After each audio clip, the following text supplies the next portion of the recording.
I was driving down Highway 101 that scorching afternoon.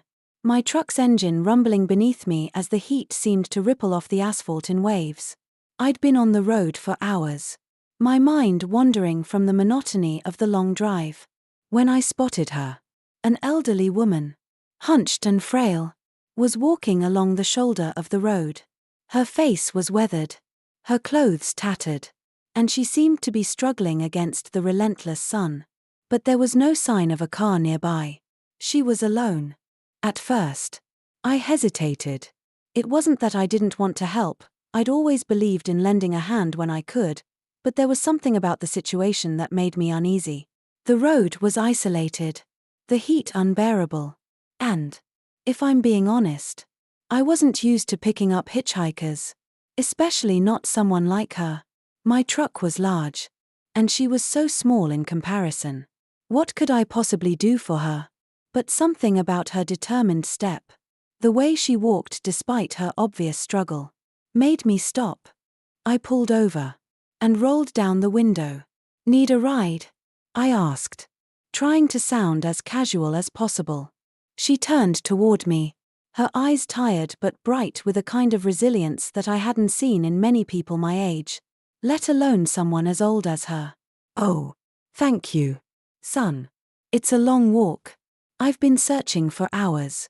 She didn't seem to mind the way the sun blazed down on her, or the dust that clung to her frail skin. There was something dignified about her, even in such a vulnerable position.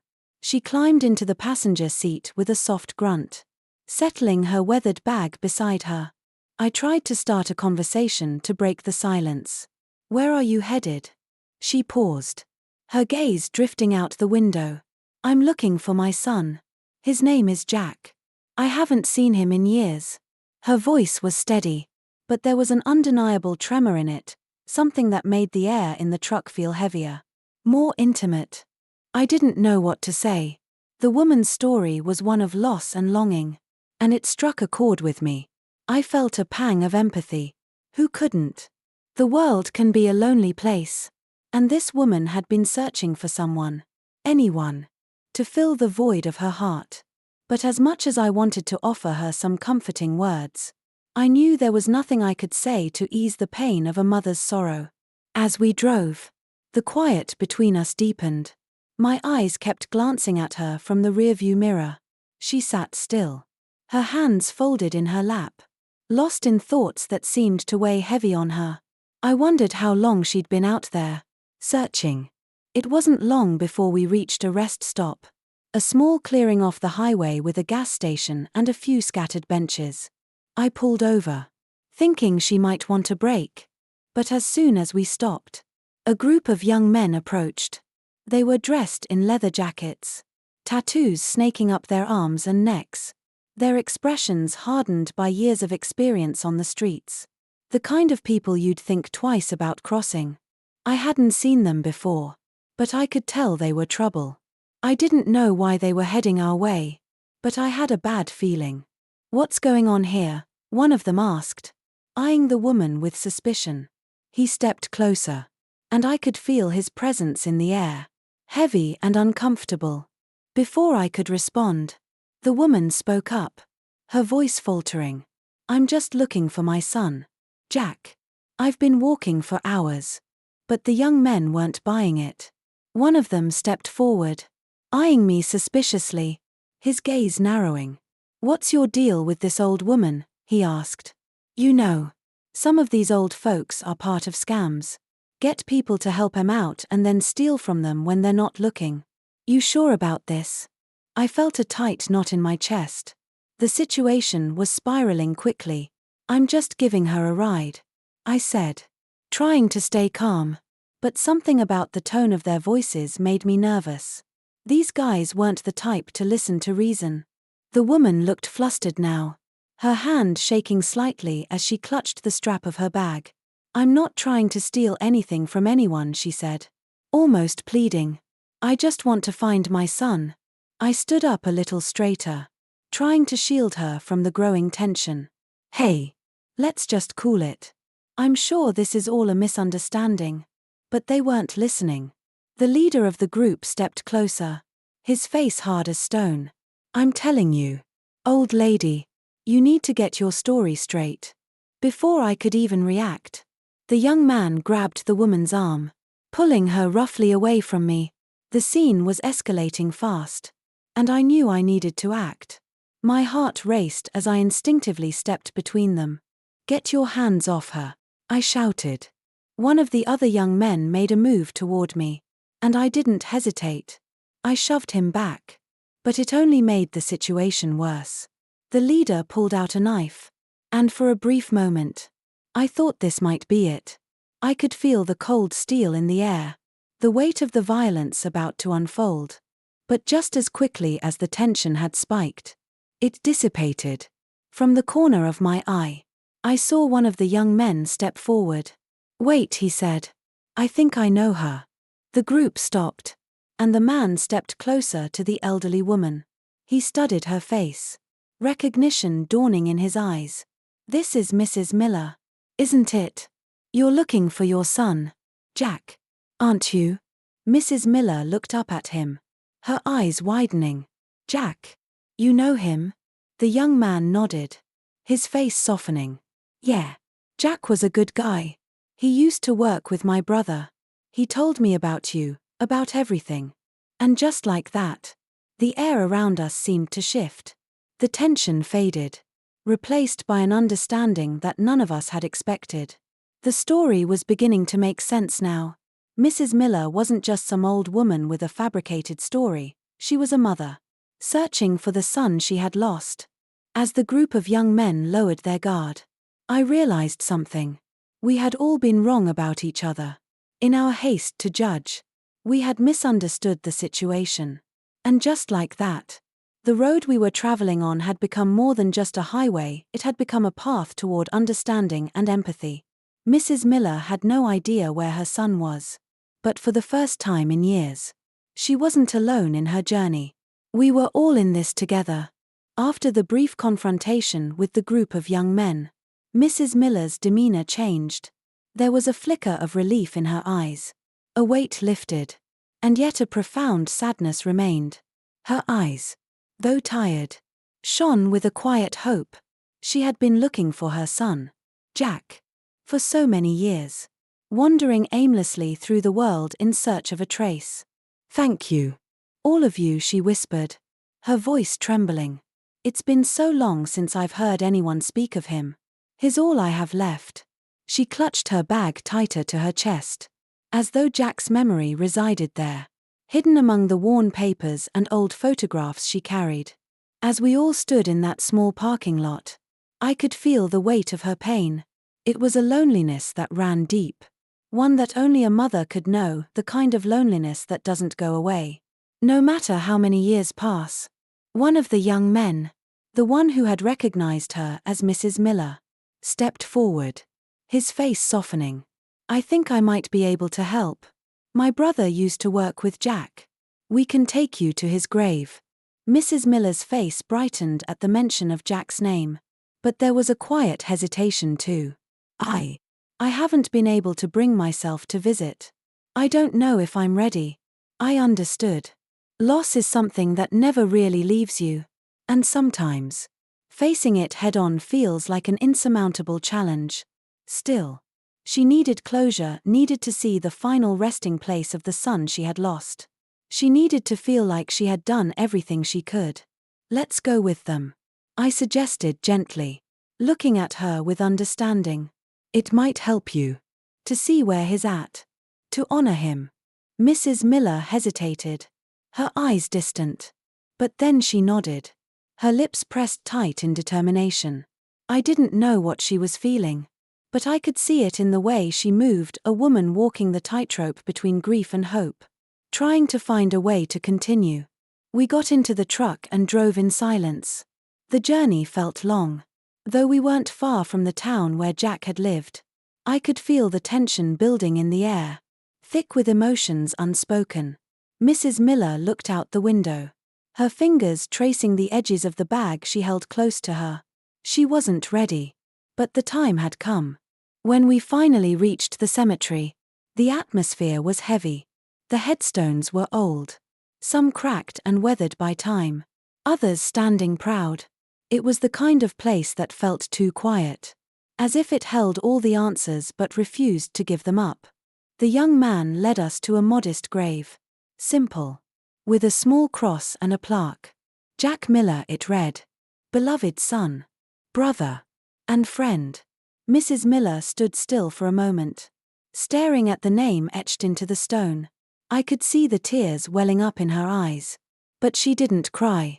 Instead, she dropped to her knees. As if the weight of all those years had finally hit her all at once. I'm so sorry.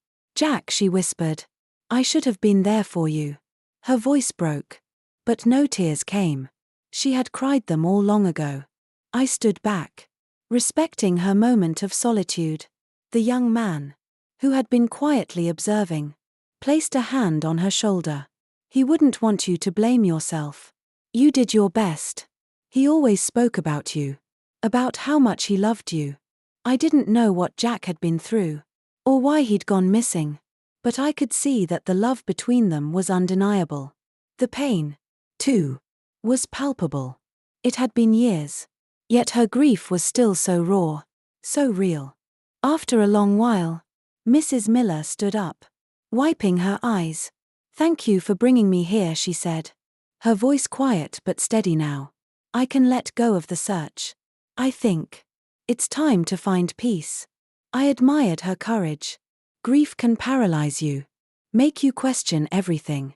But somehow she had managed to make peace with the past, even if only for a moment. As we left the cemetery, I thought about the things that stay with us, the moments that shape us. The people we love. And the things we lose. Mrs. Miller had lost so much. Yet here she was. Still standing. Still searching for something to hold on to. It was a reminder that even when we think we've lost everything, there's still something worth fighting for. We continued on our way. Back to the road. Where the world outside seemed so much bigger than our small journey. But in that moment, the path we were on felt incredibly significant. Mrs. Miller had found the peace she needed. And I had learned more about loss, love, and the quiet strength that resides in all of us than I ever thought possible. After leaving the cemetery, I thought Mrs. Miller had finally found a sense of closure. She seemed calmer, more at peace. Though I could still sense a sadness that would never fully leave her. But deep down, I knew our journey was far from over. Mrs. Miller's story had only just begun to unfold. And the mysteries surrounding her son, Jack, were still hidden in the shadows. It wasn't long before we found ourselves back at the warehouse where Jack had worked. The air was thick with tension, as though the building itself held secrets it had been keeping for far too long. Mrs. Miller, though quieter now, carried with her a new sense of purpose. She had promised Jack that she would find the truth about his life, about his disappearance. No matter how dangerous or difficult the journey might be. I know this place, Mrs. Miller said quietly, her voice heavy with recognition. Jack used to tell me about the people who worked here. He was trying to expose something big. I turned to the young man who had been guiding us. Are you sure this is the right place? I asked. A sense of unease creeping up on me. He nodded. This is where Jack found out about the smuggling ring. He was trying to bring them down. But things went south. And he disappeared shortly after. I think he found something he wasn't supposed to. I felt a chill run down my spine. What had Jack uncovered? What had he been willing to risk his life for? The uncertainty gnawed at me as we approached the old, rusting gates of the warehouse. Inside, the atmosphere was oppressive, filled with the smell of oil and old machinery. Dust hung in the air, suspended in time. It was the kind of place that seemed stuck in a forgotten era, where nothing had changed in years. But I knew that, beneath its quiet exterior, something dark and dangerous lurked. We made our way through the dimly lit hallways, our footsteps echoing off the concrete floor. Mrs. Miller seemed lost in thought, her hand gripping the bag that held Jack's final letters. I couldn't help but feel that she was carrying more than just a few mementos. She was holding on to her son's memory, his unfinished journey. We reached a small office at the back of the warehouse, where Jack had once worked. The door was ajar, and inside, the walls were cluttered with papers and files. A large desk sat in the center, papers strewn across it in disarray. Someone had been here recently, perhaps to search for something, to cover their tracks. Mrs. Miller walked over to the desk, her eyes scanning the piles of paperwork. "This is where Jack would have worked," she murmured. "He kept a lot of his findings here. I just know it." I watched her as she sifted through the papers, her hands trembling slightly. Then, she stopped.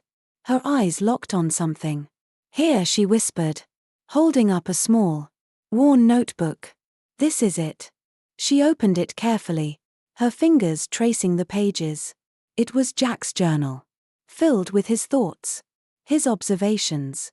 There were pages and pages of detailed notes about the criminal network he had been investigating, the names of people involved, locations of shipments, and even hints at corruption within the local government.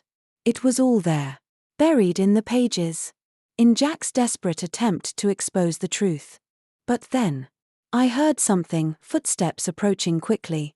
A cold dread swept over me. We weren't alone. Before we could react, the door slammed open, and a group of men entered.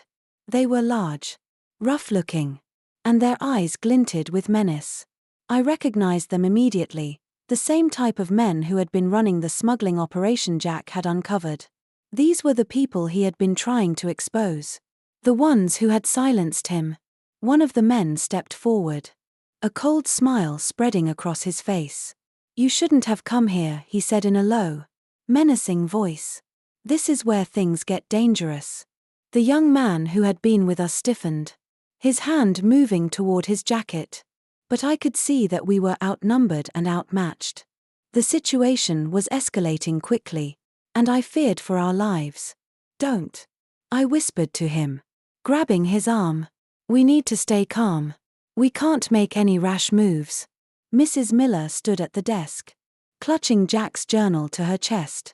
"You don't understand," she said, her voice trembling but strong. "I need to know the truth. My son was trying to stop you." The man who had spoken earlier chuckled darkly. "Your son got in the way. He was too nosy for his own good." His gaze flickered to the journal in Mrs. Miller's hands, and then back to us. "And now, you're going to be the ones to pay the price." But just as the tension reached its peak, the sound of sirens pierced the air. It was a distant wail, but it was growing louder. The police were closing in. "Get out of here," one of the men shouted, his expression now one of panic. "We'll deal with them later." In that moment of chaos, everything seemed to shift. The police arrived just in time, and the men scattered, disappearing into the shadows. The warehouse, once a place of fear and danger, was suddenly filled with the sounds of authority. The threat had passed, at least for now. As the police took control of the scene, I could see Mrs. Miller standing tall, a quiet strength in her posture. She had come looking for answers, and she had found them. Jack's journal, his last effort to expose the truth, was now in the hands of the right people. "I told you I would find the truth," she said softly, a sense of finality in her voice. And for the first time in a long while, I saw a small, contented smile tug at the corners of her lips. The journey was far from over, but she had taken the first step toward justice for her son. The night had fallen by the time we left the warehouse. I couldn't shake off the feeling that something was still unresolved. Yes, the police had arrived just in time, but the answers we sought weren't fully in our grasp. The criminals had scattered, but their network was vast, their influence deep. The chaos of that moment seemed to swirl around me, a storm I couldn't outrun. Mrs. Miller, though quieter now, was still determined to see this through. As we sat in the back of a police car, heading towards the station, I couldn't help but glance at her. She held the journal tightly in her hands, her knuckles white from the grip. It was as though the weight of her son's legacy rested solely on her shoulders now. The notebook contained more than just notes, it was a testament to Jack's courage. His fight against a system that had silenced him. It felt like a lifeline for Mrs. Miller. Something that kept her going even as the darkness closed in. We were silent for a long time. The car's hum filling the empty space between us. Then, she spoke. Her voice soft but firm. "You know," she said. Her eyes fixed ahead. "I never really understood the danger Jack was in. I knew he was working on something. But he never wanted to tell me everything. He didn't want me to worry. But now I see the truth. He was trying to expose something that went far beyond what I could have imagined. And I don't know if I can stop now." I didn't have an answer for her. How could I? She had already come so far. She had lost so much. And yet, here she was. Still fighting for her son's truth. Even if it meant putting herself at risk. "I'll help you," I said. My voice steady. "We're in this together." Her eyes met mine. And for a brief moment, I saw a glimmer of relief. Maybe it was the comfort of knowing she wasn't alone in this. Maybe it was just the reassurance that someone still cared. We arrived at the police station, and the officers quickly ushered us inside. The case had taken a turn. The journal we had found was now in the hands of the authorities. And with it came a deeper investigation into the smuggling ring Jack had uncovered. It wasn't just a small-time operation, it was a sprawling network with connections in high places. People who thought they were untouchable. But the truth was out.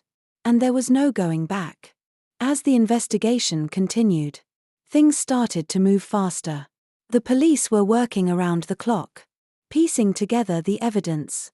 There were long meetings, late-night calls, and whispers of corruption that reached the highest levels of government. But with each passing day, the danger grew. The people behind the smuggling operation knew we were getting close. And they weren't going to let us get away without a fight.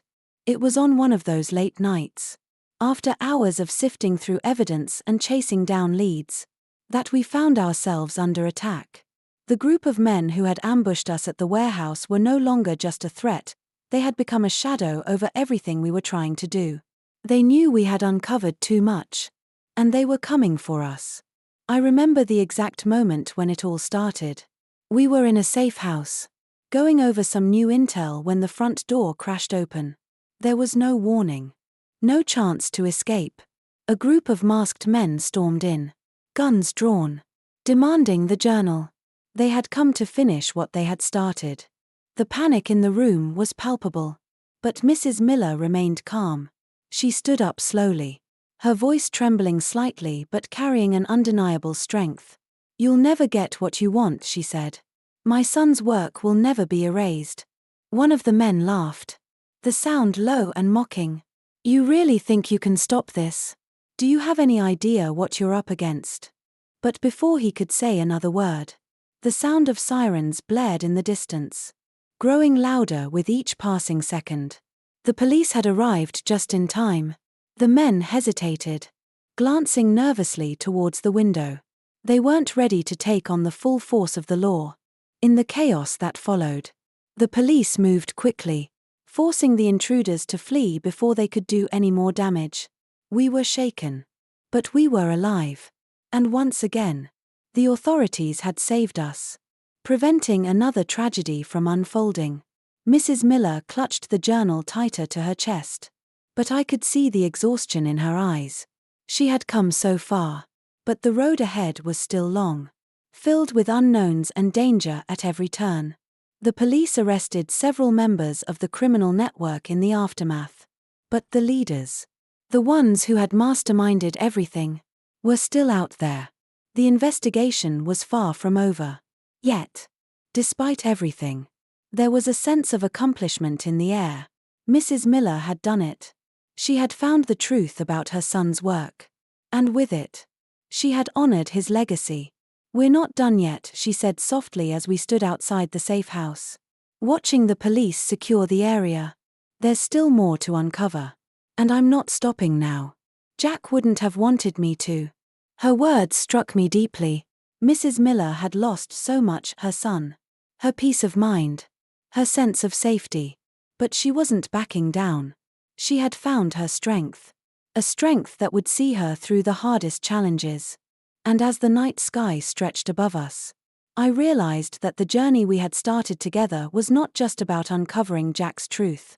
It was about fighting for something greater, something more than ourselves. And it was a fight that would go on for as long as it took. The days following the attack were a blur. We were on edge, constantly looking over our shoulders, aware that the criminals we had exposed were still lurking somewhere out there. But as the investigation progressed, one thing became clear: we were making progress. We had uncovered a web of corruption so vast that it was hard to imagine how it could all be dismantled. And at the heart of it was Jack Miller's work. I could see the toll it was taking on Mrs. Miller. Each day, her resolve grew stronger. But the weight of her son's loss remained heavy on her. We had discovered that Jack's journal wasn't just a collection of his thoughts, it was a blueprint for exposing a dangerous criminal enterprise. He had been close to unraveling it all before his untimely death. And now it was up to us to finish what he had started. But with every breakthrough, the danger seemed to escalate. It wasn't just the criminals we were up against anymore, we were taking on a system that was built on lies and deceit. People who had the power to bury the truth were still out there, working tirelessly to erase any trace of their involvement. But we had something they didn't: proof. And that made all the difference. I remember the day we stood outside the small school that Jack had founded years before. The sign outside, Miller Academy, had always been a reminder of Jack's dreams, of the legacy he wanted to leave behind. He had been passionate about education, about giving young people a chance to rise above their circumstances. And it was that vision that drove him to expose the corrupt system he had discovered. Jack had always believed that education was the key to unlocking a better future. And in his final days, he had poured everything he had into this mission. Mrs. Miller stood there, looking at the school with a bittersweet expression. She had spent so much time grieving for her son. But now, as she looked at the building, she saw more than just a reminder of what was lost. She saw a future, a place where Jack's vision could live on, where children could be educated in an environment free from corruption. "We'll do it," she said, her voice steady. "We'll make sure that this school continues. Jack's work doesn't end here. It can't." And so, we began the long process of rebuilding. The school, once a symbol of Jack's dedication to making a difference, had become a beacon of hope. But we knew it wouldn't be easy. The corrupt forces we had uncovered were still powerful. And they weren't going to let us continue without a fight. We had to be strategic, careful in how we moved forward. But the people who had been part of Jack's life, his friends, his colleagues, and his students, rallied behind us. They understood that this wasn't just about one person, it was about a collective effort to right the wrongs that had been done. There were moments, of course, when doubt crept in, when we wondered if we were doing enough or if it was all in vain. But each time that happened, we would remember Jack's words: "Don't ever stop fighting for what's right." And so, we pressed on. As the weeks went by, the investigations continued to unfold. The deeper we dug, the more layers of the corruption were peeled away. We started to expose individuals who had been hiding in plain sight, masquerading as upstanding citizens while feeding off the suffering of others. The more we uncovered, the more we realized how deeply embedded these criminals were in the fabric of society. But we couldn't stop. We had to keep going. For Jack. For the truth. And then, one fateful afternoon, we received a call that would change everything. It was from the authorities. The final piece of evidence had been found. The network we had been chasing was about to be shut down once and for all. The key players were in custody, and the investigation had turned a corner. The news was a bittersweet victory. We had done it. But Jack wasn't here to see it. He had never gotten the chance to experience the success of his fight. Mrs. Miller, too, felt the weight of that loss. She had sacrificed so much. And now, After everything, it felt like the victory was incomplete. But as we stood together in the now empty warehouse, the sight of so many of our struggles, Mrs. Miller smiled. It was a sad smile, but it was also filled with pride. Her son's work had been completed, and his legacy would live on. "We did it, Jack," she whispered. And for the first time in a long while, I saw peace settle over her. She had fought for what was right, and now she could finally allow herself to mourn without guilt. Jack's story would be remembered, and his sacrifices would not be in vain. As we left the warehouse, Mrs. Miller turned to me. "You know, this school, it's more than just education. It's a place where the truth will always be taught, where people will be encouraged to stand up, to fight for what's right, no matter the cost." And as we stood there, looking at the school, I realized just how much truth could shape the future. Jack's legacy had been a spark that ignited something much bigger than any of us could have imagined. And as long as we carried it forward, the world would be better for it. Months passed, and the memories of the turmoil we had endured began to settle. But they were never far from our minds. The victory over the criminal network had come at a great cost, and the weight of Jack's absence was something that would never fully leave us. Yet, amidst the chaos, we had learned something invaluable, something that could not be erased or forgotten. In the years that followed, Miller Academy flourished. It was no longer just a school, it had become a symbol of resilience, a beacon for those who believed in the power of truth, justice, and the education of future generations. The students who walked its halls were taught not only the subjects in their textbooks but also the values that Jack had fought for: integrity, courage, and the unshakable belief that one person could make a difference. I often found myself walking the halls of the school, reflecting on everything that had transpired. Sometimes, I would stop in front of Jack's old office, the one where he had spent countless hours working on his research and planning his next steps. The walls were adorned with photographs of students who had graduated, of faculty who had worked alongside him, and of moments that captured the essence of what Jack had stood for. It was here, in this quiet space, that I could almost feel his presence. I could hear his voice, urging me to keep going, to keep fighting for the truth. And in those moments, I understood what Mrs. Miller had meant when she spoke of the school's purpose being more than just education. It was about shaping the next generation to stand tall in the face of adversity, to be brave enough to question what others would rather leave unquestioned. But with the growth of the school came new challenges. The forces we had exposed weren't simply going to disappear. They had learned their lesson. And while some had been arrested, others were still lurking in the shadows, waiting for an opportunity to regain their power. We knew that as long as we were standing for justice, we would always be at risk. But that was a reality we had come to accept. The price of doing what was right was never easy, but it was always worth it. I began to spend more time with Mrs. Miller, who had become a quiet force of strength in the community. She had dedicated herself to ensuring that Jack's work was not just remembered but lived on in the lives of the children who walked through the school's doors. It was her way of honoring him, of making sure that his death had not been in vain. One day, as we sat in her garden, surrounded by the fragrance of blooming flowers, she spoke to me in a way she hadn't before. "I know you miss him," she said softly. "I know we all do. But we can't live in that grief forever. We've built something beautiful here. Something that will continue to grow." Jack's work was never about fame or recognition. It was about changing lives. And he did that. He changed ours. Her words resonated deeply with me. In the chaos and the pain of everything that had happened, we had created something powerful, a legacy of hope. Jack's life had been one of purpose, and now it was up to us to carry that purpose forward.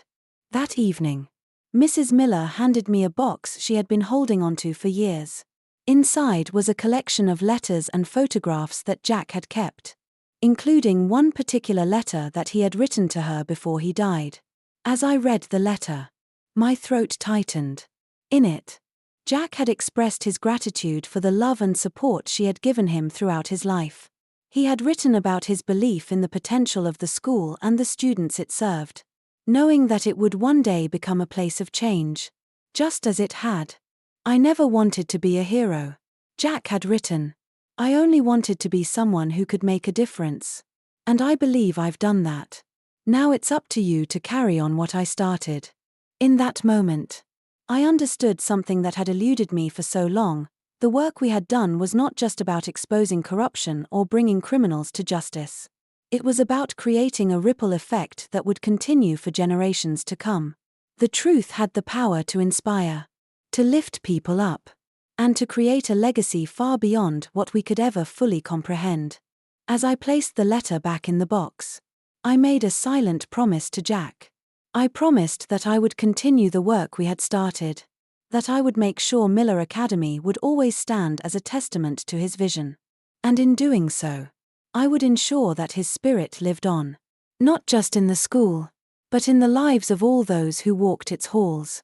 The lesson was clear: true success lies not in the accolades we receive or the recognition we gain, but in the lives we touch and the difference we make in the world. Jack had shown us that. And now it was our turn to honor that legacy every single day.